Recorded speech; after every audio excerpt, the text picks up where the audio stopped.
It began in a landscape of sand where wealth was never meant to stay. No rivers carving through the land. No fertile fields to sustain growth. Just heat, harsh terrain, scarcity. For centuries, survival was a focus, not prosperity. Trade passed through. Resources were limited. Nothing seemed permanent. And yet, beneath that surface, something was waiting, hidden, pressurized, untouched, not visible to the people above, not part of the world they understood. At first, there were no signs, no sudden change, no clear signal of what was coming. But once it was discovered, everything shifted, not just for one region, not just for a few nations, but for the entire global economy. Because this wasn't just another resource. It was power. It was leverage. It was transformation.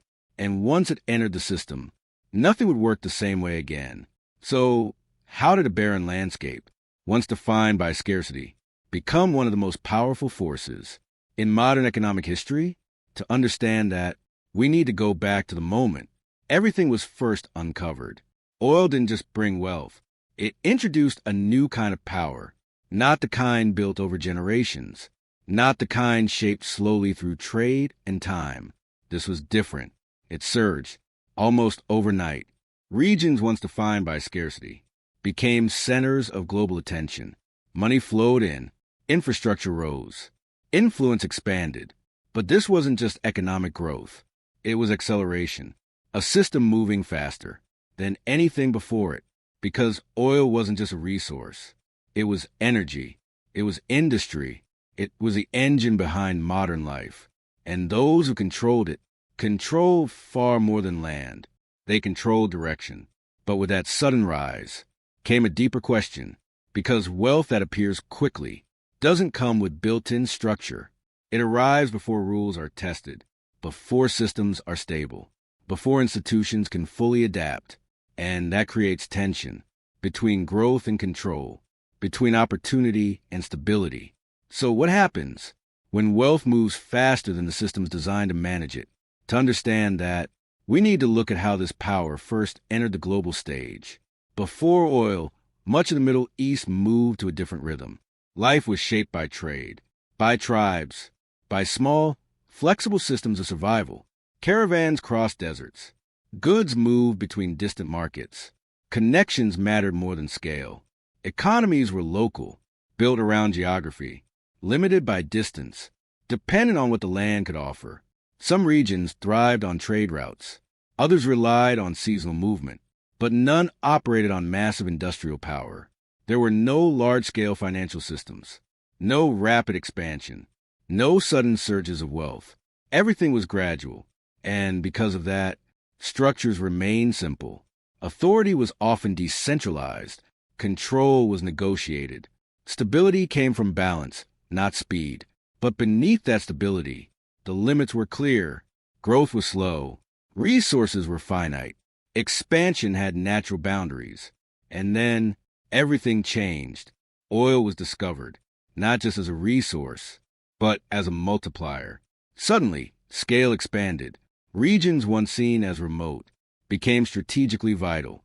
Global powers took notice. Investment flowed in. Attention shifted. What was once isolated became central, because oil didn't just add wealth. It changed importance. It turned geography into leverage. And with that shift, the entire system began to transform. The challenge wasn't finding oil. It was managing what came with it. Because discovery was only the beginning. The real impact came after. Wealth arrived fast, faster than systems could adjust, faster than structures could stabilize, and that speed disrupted everything.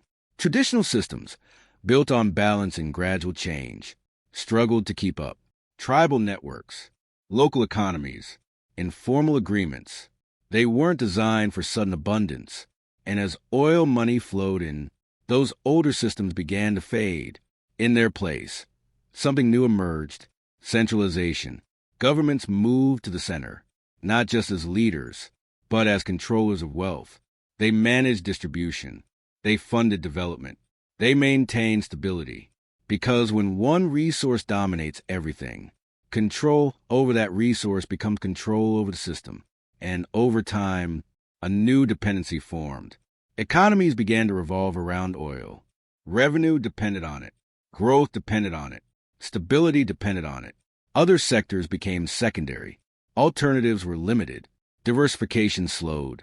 Because when one source provides so much, it's hard to replace. And that created a deeper risk. Not immediate, not obvious, but structural. Because a system built around a single resource is strong when that resource flows and fragile when it doesn't. And that fragility would shape everything that came next.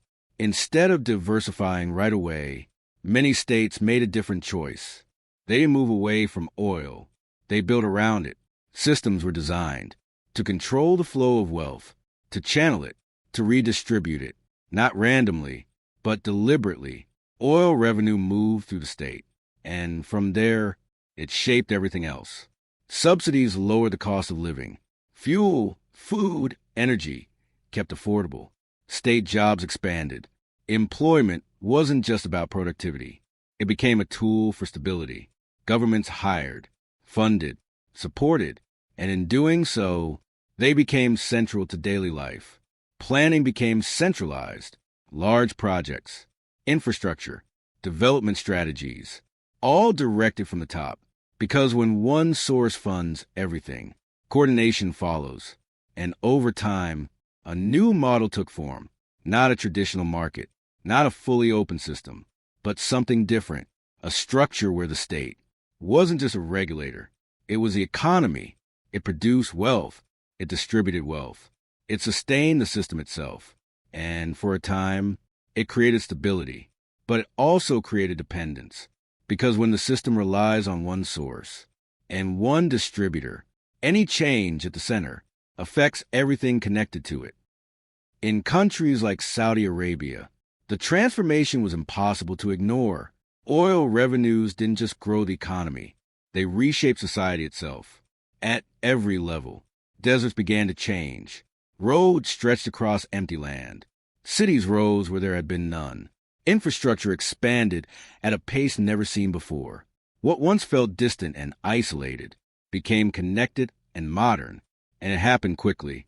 Airports, highways, entire urban centers, built not over generations, but within decades. But the deeper change wasn't physical. It was structural. Citizens became linked to the state in a new way, not through taxation, but through benefits. The state provided jobs, subsidies, services, and in return, it maintained stability. Because when people depend on the system for support, their relationship to it changes. Power becomes less about enforcement and more about distribution, less about extracting wealth and more about providing it. And that shift redefined the balance between citizens and government, between authority and trust. It created a model where stability wasn't just maintained through control, but through continuous support. And for a time, it worked. But like every system built on a single foundation, it carried risks beneath the surface. As oil wealth expanded, its influence didn't stay contained. It moved outward, beyond borders, beyond regions, into the global system itself.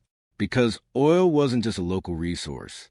It powered industries, fueled transportation, sustained modern economies.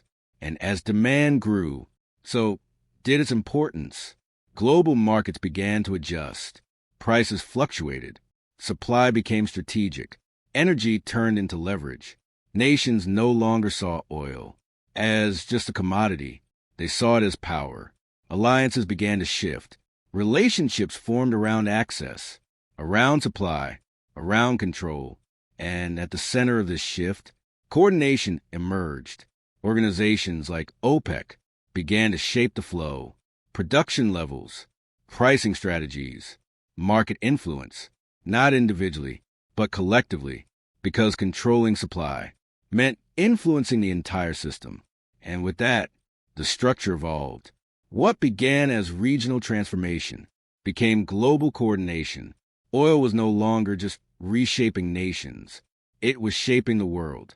And as that control expanded, so did the stakes. because when one system holds that much influence, any shift within it can ripple across the entire global economy. Today, the legacy of that system still shapes economic reality. The structure didn't disappear. It evolved. Many oil-based economies continue to balance the same forces: wealth, control, diversification. Some have expanded into new sectors: finance, tourism, technology. Efforts to reduce dependence have become more visible, but the foundation remains. Oil still plays a central role, and with it, the same underlying risks: dependency. When revenue depends on one source, flexibility becomes limited. Volatility. Prices rise and fall, not always predictably, not always controllably. And external pressure. Global demand shifts. Political tensions rise. Energy transitions begin. All of it affects stability, because even in a modern system, the core logic hasn't changed. When one resource dominates, it shapes everything around it: policy, growth, long-term planning. And while systems may appear stable on the surface, they remain sensitive underneath, because true stability requires balance. And when that balance depends on something outside your control, it's never fully guaranteed. Which brings us to a deeper question. What does this reveal about how economic systems really function? The story of oil isn't just about energy, it's about incentives. Because when wealth flows from a single central source, it reshapes everything around it, not just economies, but behavior. Governments don't just manage resources, they manage distribution, and that changes priorities. Control becomes essential. Stability becomes strategic. Flow becomes something to protect. At the same time, citizens relate to the system differently, not as contributors first, but as recipients. Benefits replace taxation. Support replaces exchange. And that shift matters because it changes expectations. What people expect from the state, what the state provides in return. Over time, this creates a specific kind of structure, one that is stable, as long as the flow continues. Powerful because it controls both wealth and distribution, but difficult to transform because change threatens the balance. Altering the system means altering incentives, and incentives are what hold it together. That's the deeper insight. Economic systems aren't just built on resources, they're built on relationships. And once those relationships are established, they don't easily change, even when the world around them does. The rise of oil economies was never just a moment in history. It was the creation of a model, a way of turning resource wealth into structure, into power, into stability, into an entire system of organization. It reshaped nations, redefined influence, rewrote how economies could grow. But like all systems, it came with trade-offs. Strength in one area created weakness in another. Control brought stability, but limited flexibility. Wealth accelerated growth, but increased dependence. And over time, those trade-offs became harder to ignore because no system remains unchanged. Pressures build, conditions shift, new realities emerge. And the question is no longer how the system was built, but how it adapts, because its long-term impact is still unfolding, not just in the past, but in the present and in the future still being shaped. If you want to understand how resources shape power and how power shapes systems, this is just the beginning, because the story of oil isn't just about the past, it's about patterns. The same forces that built oil economies are still at work today, behind markets, behind governments, behind global decisions. They don't always appear on the surface, but they shape everything underneath: wealth, control, influence. So, if you want to see beyond headlines, to understand the systems that truly drive the world, subscribe, because once you understand the structure, you start to see it everywhere.